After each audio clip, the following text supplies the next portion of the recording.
আসসালামু আলাইকুম। আমি একটা আপনাদের সাথে গল্প শেয়ার করতে চাই, কষ্টের। আমার স্বামী দীর্ঘ ৫ বছর পর বাংলাদেশে আসছে। তা আমি অনেক খুশি, বাসার সবাই অনেক খুশি। তো বাসায় সে আসে। আসার পরে আমি আমার স্বামীকে ১ গ্লাস চা, মানে ১ কাপ চা নিয়ে যাই উনার কাছে।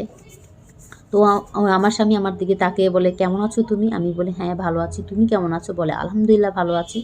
তখন আমার স্বামী খেয়াল করে আমার পায়ে, মানে পা আমি খুঁটায়, খুঁটায়, মানে যেটাকে বলি আমরা একটু অন্যরকম করে হাঁটছি। তো আমাকে জিজ্ঞেস করলে, "কী হয়েছে তোমার পায়ে?" আমি বললাম, "তেমন কিছু না।" তো আমার স্বামী চা আনে, সব কিছু সবাইকে দিয়ে দেয়। দিয়ে তারপর ঘরে আসে। আসার পরে রুমে আসার পর আমাকে বলে, তো আমরা সন্ধ্যার সময় বাহিরে যাব, তুমি তোমার দামি গহনা, তারপর শাড়ি বা ভালো একটা 3 পিস পরে আমার সাথে আমরা হাজব্যান্ড ওয়াইফ দুজনে বাহিরে ঘুরতে যাবো। তা আমি আসছি, খুব খারাপ লাগছে আমার। তখন বললাম যে ঠিক আছে, আমি এখন ঘুমাই। তা আমি বললাম যে ঠিক আছে, তুমি এখন ঘুমাও। তো ঘুম থেকে উঠতে উঠতে আমার স্বামীর প্রায় সন্ধ্যা হয়ে যায়, সন্ধ্যার আজান দিয়ে দেয়। তখন উনি ঘুমের থেকে উঠে আমাকে বলে, তুমি এখনও রেডি হও নাই? আমি না বলেছি আমরা বাহিরে যাব?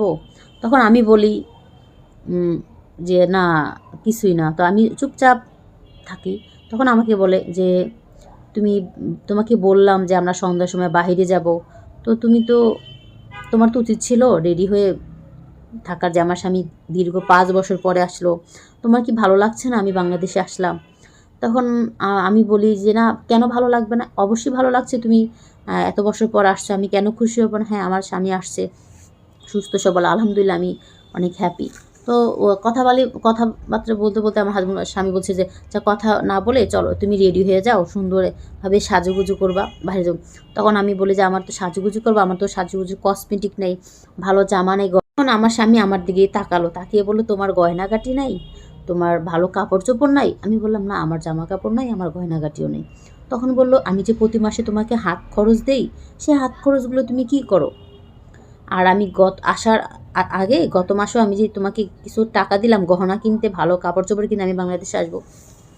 তখন আমি বললাম, "আমি তো কখনো তোমার টাকা পাই নাই হাতে।" তখন আমি বললাম, "আমি তোমাকে যখনই ফোনে জিজ্ঞেস করলাম যে তোমার কিছু লাগবে, তুমি বললা না, বলতা যে না, আমার সব কিছু আছে, আমার কিছু লাগবে না।"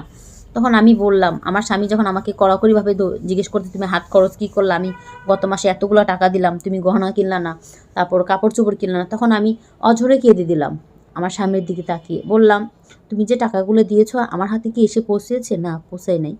সেই টাকাগুলো তোমার মা বোন খরচ করেছে, দামি দামি শাড়ি, গহনা। আর গত মাসে যে টাকাটা দিয়েছো না, সেই টাকা দিয়ে তোমার বোন একটা আইফোন কিনে। তোমার বোন সবসময় আমার সাথে খারাপ ব্যবহার করে, তোমার মা সবসময় আমার সাথে খারাপ। তুমি কি কখনো তোমার মার ফোন ছাড়া আমার ফোনে ফোন দিয়ে বলেছো যে তুমি কেমন আছো? কখনো তুমি বলো নাই। আর এই যে তুমি যে বললা যে আমার পায়ে কী হয়েছে, তুমি কি জানো আমার পায়ে কী হয়েছে? আমার পায়ে গত ৩ দিন আগে আমি রান্নাঘরে একটু ভুল করে লবণ বেশি দিয়ে দিই তরকারিতে। তোমার মা আমাকে গরম সেই কড়াইটা আমার পায়ের মধ্যে ছুঁড়ে মেরে, তখনই আমার পায়ে অনেক ব্যথা হয়, কেটেও যায় কড়াই দিয়ে। তারপর থেকে আমি একটু খুঁড়িয়ে খুঁড়িয়ে হাঁটি। তখন আমার স্বামী আমার দিকে তাকিয়ে অঝরে কেঁদে দেয়। আর আমি তো কান্নাই করতেছি। বললাম যে, "আমার কথাগুলো যদি তোমার বিশ্বাস না হয়, পাশের রুমে তোমার মা বোন আছে, ওদের ডাকো। ডাক দিয়ে আমার সামনে জিজ্ঞেস করো।" তখন আমার স্বামী কী করে, আমার শাশুড়িকে আর আমার ননদকে ডাকে যে, "মা, আসো এই রুমে।" তখন মা আসে দৌড়িয়ে, যে, "কী হয়েছে? তোমার বউ কি কোনো ঝামেলা করেছে? তাহলে আমাকে বল।" তখন আমি বললাম, মার দিকে তাকিয়ে বলে যে, "ওর এ অবস্থা কেন? ওর গায়ে একটা ভালো জামা নেই কেন? ওই এমন অবস্থা কেন? আমি এত বছর পর বাহির থেকে আসবো, ও তো জানতো একটা ভালো জামা পরে নাই, কেন গয়নাগাটি কেন পরে নি?" তো আমার শাশুড়ি চুপ করে আছে, মাথা নত করে। "ওর পায়ে কী হয়েছে মা?" আমার স্বামী জিজ্ঞেস করছে আমার শাশুড়িকে। তখন আমার শাশুড়ি বলল, "কিছুই হয় নাই, তোর বউর ঢং।" তখন আমি আমার শাশুড়ির দিকে তাকিয়ে কান্না করলাম, "মা, আমার কি এটাকে ঢং? না আমার পায়ে আপনি ব্যথা দিয়েছে?" তখন আমার শাশুড়ি আমার দিকে তাকিয়ে রইল। ননদ মাথা নিচু করে রাখলো। তো আমার স্বামী প্রচুর রাগ করলো আমার শাশুড়ির সাথে, ননদের সাথে, যে ও কি যা বলছে তা কি সত্যি? তখন শাশুড়ি কিছুই বলল না। তখন আমার হাজবেন্ড বুঝে গেল যে হ্যাঁ, ওর মা বোন মিথ্যা কথা বলছে। তখন আমাকে আমার শাশুড়ি ননদের সামনে আমার স্বামী আমাকে জড়িয়ে ধরে বলল, "আমি তোমাকে অনেক কষ্ট দিয়েছি, দীর্ঘ ৫ বছর ছিলাম বাহিরে। তোমাদের সুখের কারণে আমি প্রবাস জীবনে ছিলাম। তা আমি জানতাম না তুমি এত কষ্ট করো। তা আমি তোমার কাছে অনেক দুঃখিত, আমার মা বোনের হয়ে মাফ চাইলাম। তখন অনেক কান্নাকাটি করলো আমার স্বামী আমাকে ধরে। তখন আমি বললাম যে কান্নাকাটি করো না, মাফ চেও না, তুমি আমার স্বামী, তোমার কাছে আমি একটা জিনিস চাই। তখন আমার স্বামী বললো কী চাও তুমি বলো।